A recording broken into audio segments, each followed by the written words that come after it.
नमस्कार साथियों, स्वागत है आप सभी का आपके अपने यूट्यूब चैनल ब्राइट फ्यूचर में। आशा है कि आप सब स्वस्थ होंगे। आज मैं फिर से आपके लिए बाल विकास एवं शिक्षा शास्त्र के 25 महत्वपूर्ण प्रश्न लेकर आई हूँ। इससे पहले की वीडियोज़ में हमने 1 से 100 तक प्रश्न देखे थे और जिन्होंने भी वो प्रश्न नहीं देखे हैं मेरे डिस्क्रिप्शन बॉक्स में जाकर देख सकते हैं। मैंने उन वीडियोज़ की लिंक वहाँ पर शेयर किए हुए हैं। जो भी नए हैं मेरे चैनल को सब्सक्राइब करिए ताकि आपको मेरी आने वाली हर एक वीडियो आसानी से मिल सके। लाइक करिए, शेयर करिए और कमेंट में ज़रूर बताइएगा कि आपको ये प्रश्न कैसे लगे। और आप भी एक पेन और नोटबुक के साथ तैयार हो जाइए और लास्ट तक इसमें बने रहिए, क्योंकि आपको इसमें बहुत ही महत्वपूर्ण प्रश्न मिलेंगे जो कि आपका सीटेट एग्ज़ाम जो फरवरी में है उसमें आपके लिए बहुत ज़्यादा हेल्पफुल हो सकते हैं ये प्रश्न। तो हमारा प्रश्न देखिए 101 नंबर का। जीन पियाजे की पूर्व संक्रियात्मक अवस्था जो कि 2 से 7 वर्ष उन्होंने बताई है, इसमें बच्चा किस प्रकार की सोच को प्रदर्शित करता है। पहला ऑप्शन है तर्कपूर्ण सोच रहती है उसकी, दूसरा है आत्म केंद्रित सोच रहती है, तीसरा ऑप्शन है अमूर्त चिंतन करता है बच्चा, या चौथा है उसकी सोच वैज्ञानिक रहती है। तो इसका जो सही आंसर है वो है ऑप्शन नंबर बी, आत्म केंद्रित सोच रहती है 2 से 7 वर्ष के बच्चे की। आत्म केंद्रित सोच में देखिए बच्चा स्वयं का जो उसका दृष्टिकोण होता है उसी दृष्टिकोण से वो अन्य चीज़ों को देखता है और दूसरों का दृष्टिकोण समझने में उसे क्या होती है, कठिनाई होती है।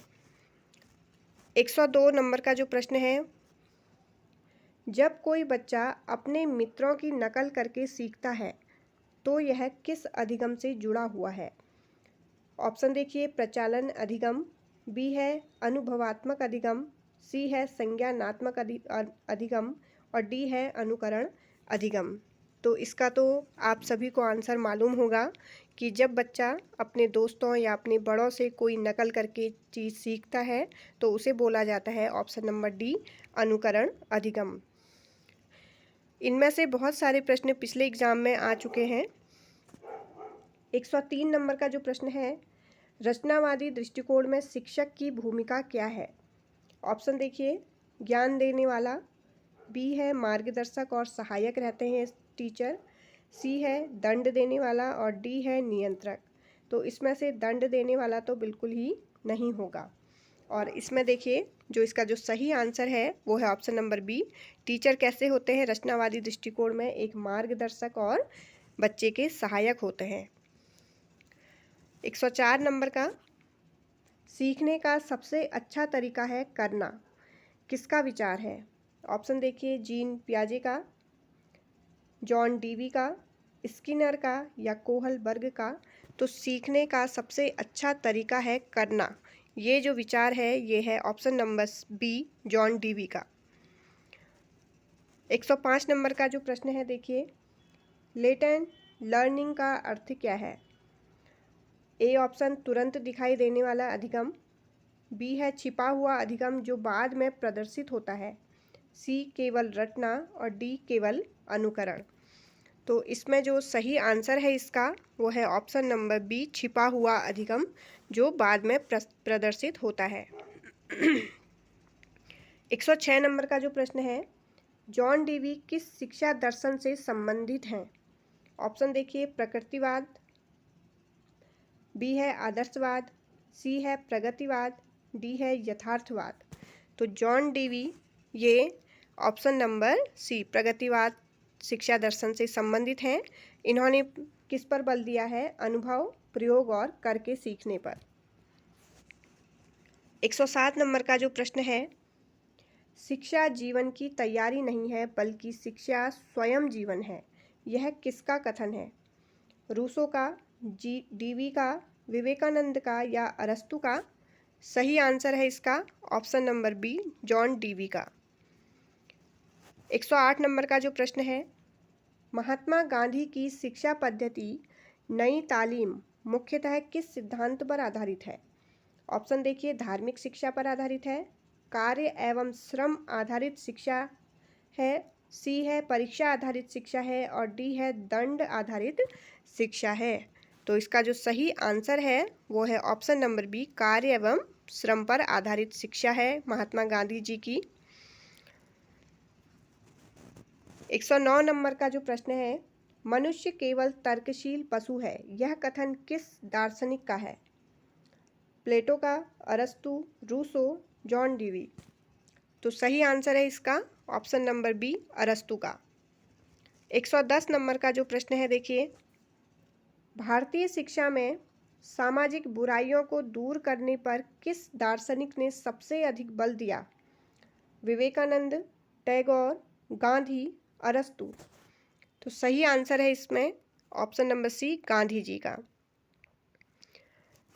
111 नंबर का प्रश्न है, प्राकृतिकवाद शिक्षा के किस पहलू पर बल देता है? अनुशासन पर, बालक की सहज प्रवृत्तियों पर, धार्मिक विश्वास पर या नैतिक मूल्य पर? सही आंसर है ऑप्शन नंबर बी, बालक की सहज प्रवृत्तियों पर। 112 नंबर का जो प्रश्न है, शिक्षा का उद्देश्य आत्मा की पूर्णता प्राप्त करना है, यह किसका मत है? स्वामी विवेकानंद का, डॉक्टर राधाकृष्णन का, अरस्तु का या प्लेटो का? तो सही आंसर है इसमें ऑप्शन नंबर डी, प्लेटो का। 113 नंबर का जो प्रश्न है देखिए, मॉन्टेसरी शिक्षा पद्धति का प्रमुख बल किस पर है? अनुशासन और भय पर, आत्मानुशासन और स्वतंत्रता पर, दंड और पुरस्कार पर या परीक्षा और अंक पर? तो इसका सही आंसर है ऑप्शन नंबर बी, आत्मानुशासन और स्वतंत्रता पर मॉन्टेसरी शिक्षा पद्धति प्रमुख रूप से बल देती है। 114 नंबर का जो प्रश्न है, यथार्थवाद शिक्षा में किसको महत्व देता है? ए ऑप्शन है आध्यात्मिक सत्य को, बी है प्रत्यक्ष अनुभव व विज्ञान को, सी है नैतिक शिक्षा को, डी है आत्मा की शुद्धि को। सही आंसर है ऑप्शन नंबर बी, प्रत्यक्ष अनुभव और विज्ञान पर ये बल देता है। 115 नंबर का जो प्रश्न है, विवेकानंद शिक्षा को किसका साधन मानते थे? केवल धन प्राप्ति का, बी है राष्ट्र निर्माण और चरित्र निर्माण का, सी है पद और प्रतिष्ठा का, डी है परीक्षा में सफलता। सही आंसर है ऑप्शन नंबर बी, राष्ट्र निर्माण और चरित्र निर्माण को। 116 नंबर का देखिए प्रश्न है, फ्राइड के मनोविश्लेषणात्मक सिद्धांत के अनुसार व्यक्तित्व के कौन से 3 घटक होते हैं?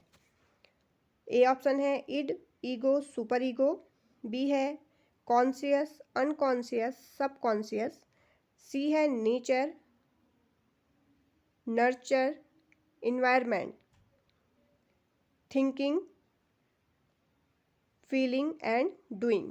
तो इसमें से हमें फ्राइड के मनोविश्लेषणात्मक सिद्धांत बताने हैं कि व्यक्तित्व के कौन कौन से 3 घटक होते हैं। सही आंसर है option number A, id, ego और सुपर ईगो। इड में देखिए किस तरह के प्रवृत्तियां रहती हैं, जन्मजात इच्छाएं होती हैं और इसमें प्रवृत्तियां रहती हैं जो जन्म से ही बच्चे के मन में रहती हैं। ईगो ये वास्तविकता आधारित संतुलन करता है, ये मनुष्य की जो प्रवृत्तियां होती हैं, इच्छाएं होती हैं, उसे संतुलन का कार्य करता है उनमें। और सुपर ईगो ये नैतिक मूल्य और सामाजिक नियम पर आधारित होते हैं। 117 नंबर का जो प्रश्न है देखिए, इंट्रोवर्ट और एक्सट्रोवर्ट व्यक्तित्व वर्गीकरण किस मनोवैज्ञानिक ने दिया था? कार्ल जुंग ने, फ्रायड ने, पियाजे ने या स्किनर ने? तो सही आंसर है ऑप्शन नंबर ए, कार्ल जुंग ने दिया था इंट्रोवर्ट और एक्सट्रोवर्ट। इंट्रोवर्ट और एक्सट्रोवर्ट में देखिए किन किन व्यक्तियों को रखा इन्होंने। इंट्रोवर्ट जिसे अंतर्मुखी बोला जाता है, इसमें जो अकेलापन पसंद करते हैं व्यक्ति और जो बहुत ज़्यादा गहन विचार वाले होते हैं, विचारशील होते हैं, वो व्यक्ति किस में आते हैं? इंट्रोवर्ट यानी कि अंतर्मुखी में। और एक्सट्रोवर्ट बहिर्मुखी में, जो बहुत ज़्यादा दूसरों से बोलना पसंद करते हैं, सामाजिक जो कार्य होते हैं उनमें वो भाग लेना पसंद करते हैं, समाज से जुड़ना पसंद करते हैं और उनमें उत्साह बहुत ज़्यादा दिखता है ऐसे व्यक्तियों में। 118 नंबर का जो प्रश्न है वो है, व्यक्तित्व वह है जो व्यक्ति का अद्वितीय ढंग से बाहरी वातावरण पर प्रतिक्रिया करने का तरीका है। यह परिभाषा किसकी है व्यक्तित्व के लिए? मोस्ट इम्पोर्टेंट है ये। ऑलपोर्ट का, मरे का, जुंग का या एडलर का? सही आंसर है इसका ऑप्शन नंबर ए, ऑलपोर्ट का। 119वां प्रश्न, व्यक्तित्व विकास पर वातावरण का सबसे बड़ा प्रभाव पड़ता है, यह मत किसका है? फ्राइड का, स्किनर का, पियाजे का या जुंग का? सही आंसर है इसमें ऑप्शन नंबर बी, स्किनर का। 120 नंबर का प्रश्न देखिए, व्यक्तित्व का निर्माण जन्मजात प्रवृत्तियां और सामाजिक अनुभवों की परस्पर क्रिया से होता है, यह किसका मत है? जॉन डीवी का, एरिक्सन का, ऑलपोर्ट का या पियाजे का? तो सही आंसर है ऑप्शन नंबर बी, एरिक्सन का। ये मत है कि जो व्यक्तित्व का निर्माण है वो जन्मजात प्रवृत्तियों और सामाजिक अनुभव जो रहते हैं उनकी परस्पर क्रिया से होता है। 121 नंबर का प्रश्न देखिए, एरिक्सन का मनोसामाजिक विकास सिद्धांत व्यक्तित्व को किस रूप में देखता है? ऑप्शन देखिए, केवल जैविक वृद्धि की प्रक्रिया, बी है जीवन भर चलने वाली सामाजिक मनोवैज्ञानिक चुनौतियां, सी है केवल बचपन तक सीमित विकास और डी है केवल अवचेतन प्रवृत्तियों का परिणाम। सही आंसर है इसमें ऑप्शन नंबर बी, जीवन भर चलने वाली सामाजिक मनोवैज्ञानिक चुनौतियां। तो ये जीवन भर चलती हैं जो सामाजिक और मनोवैज्ञानिक चुनौतियां, तो एरिक्सन उन्हें ही मनोसामाजिक विकास सिद्धांत, इसमें व्यक्तित्व को वो इस रूप में देखते हैं।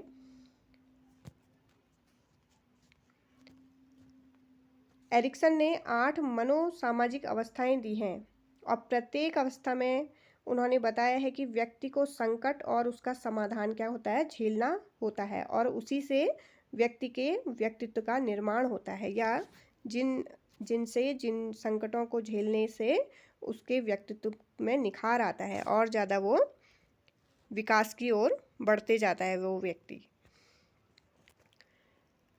122 नंबर का प्रश्न है, सेल्फ एक्चुअलाइजेशन, जिसे आत्म साक्षात्कार कहा जाता है, व्यक्तित्व विकास का अंतिम चरण किस मनोवैज्ञानिक ने दिया?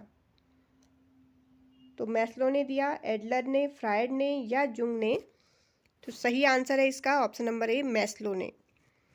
मैस्लो ने कि जो आवश्यकता पदानुक्रम उन्होंने ये सिद्धांत दिया है, इसमें अंतिम अवस्था उन्होंने सेल्फ एक्चुअलाइजेशन की बताई है और यह तब संभव है जब व्यक्ति अपनी सभी क्षमताओं का पूर्ण उपयोग कर ले। 123 नंबर का प्रश्न है, हिप्पोक्रेट्स के व्यक्तित्व प्रकार सिद्धांत के अनुसार सैंग्विन व्यक्तित्व किसे कहते हैं? ऑप्शन देखिए, चिड़चिड़ा और क्रोधी व्यक्ति इसके अंतर्गत आता है सैंग्विन के अंतर्गत, बी है आशावादी और हंसमुख व्यक्ति इसके अंतर्गत आता है, सी है उदास और निराशावादी व्यक्ति आता है और डी है सुस्त और आलसी व्यक्ति। तो किस प्रकार का व्यक्ति सैंग्विन का व्यक्तित्व वाला व्यक्ति कहा जा सकता है? इसका जो सही आंसर है वो है ऑप्शन नंबर बी, आशावादी और हंसमुख व्यक्ति। तो हिप्पोक्रेट्स ने व्यक्तित्व को 4 रसों में बांटा है। उन्होंने देखिए सबसे पहला जो व्यक्तित्व का प्रकार बताया है वो है सैंग्विन, जिसमें बहुत हंसमुख और सामाजिक प्रवृत्ति वाले व्यक्ति रहते हैं। दूसरा है कॉलेरिक, इसमें क्रोधी व्यक्तित्व वाले व्यक्ति रहते हैं, क्रोधी स्वभाव होता है इनका। और तीसरा है मेलनकॉलिक, तो मेलनकॉलिक में उदास रहने वाले व्यक्ति आते हैं। और अगला जो चौथे नंबर का बताया है वो है फ्लेगमेटिक। फ्लेगमेटिक में सुस्त, जो आलसी व्यक्ति रहते हैं उन्हें रखा गया है। तो ये इम्पोर्टेंट है आपके लिए, आप इन्हें लिख भी सकते हैं क्योंकि एग्ज़ाम में इनसे प्रश्न बनते हैं।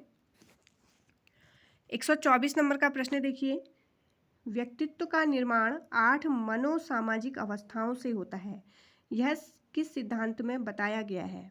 ए है पियाजे का संज्ञानात्मक विकास सिद्धांत, बी है एरिक्सन का व्यक्तित्व विकास सिद्धांत, सी है मैस्लो की आवश्यकता पदानुक्रम और डी है फ्रायड का मनोविश्लेषणात्मक सिद्धांत। तो व्यक्तित्व का निर्माण 8 मनोसामाजिक अवस्थाओं से होता है, ये किस सिद्धांत में बताया गया है? इसका जो सही आंसर है वो है ऑप्शन नंबर बी, एरिक्सन का व्यक्तित्व विकास सिद्धांत। एरिक्सन ने शैशवावस्था से वृद्धावस्था तक 8 अवस्थाओं में व्यक्तित्व का विकास इन्होंने बताया है। 125 नंबर का जो प्रश्न है, व्यक्तित्व जन्मजात है या अर्जित, यह बहस किसके अंतर्गत आती है?